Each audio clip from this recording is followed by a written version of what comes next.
अमरावती जिल्ह्यात वाढत्या कोरोना आकड्याने 9 मे पासून सर्वत्र कडक संचारबंदी करण्यात आली। दुपारी रस्त्यावर 12 नंतर विनाकारण कोणीच दिसणार नाही। फक्त औषधी दुकाने वगळता सर्वच दुकाने बंद केल्याने आता दुसऱ्याच दिवशी कडक लॉकडाऊनचे खरंच पालन होत असल्याचे दिसून आले। वाहनात पेट्रोलच नसल्याने मग वाहने रस्त्यावर कशी दिसणार? म्हणूनच सोमवारी दुपारी शहरच निर्मनुष्य झाले का अशी अवस्था दिसून आली। जिल्हा सामान्य रुग्णालय ते जयस्तंभ चौक, रेल्वे स्टेशन मार्ग, उड्डाणपूल मार्ग इतकेच नाही तर जयस्तंभ चौकातून जवाहर गेट जाणारा मार्ग सुद्धा शांत दिसून आला। अमरावती शहर पोलीस आयुक्त डॉक्टर आरती सिंह रविवारी खुद्द रस्त्यावर उतरून अनेकांवर थेट कारवाई केल्याने आता विनाकारण फिरणाऱ्या नागरिकात भीतीचे वातावरण निर्माण झाले।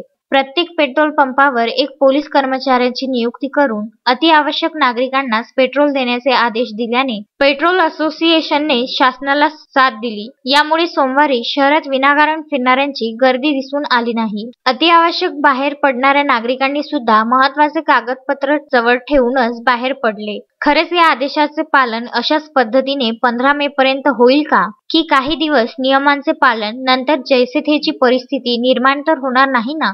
अजय शृंगारे, विदर्भ न्यूज, अमरावती।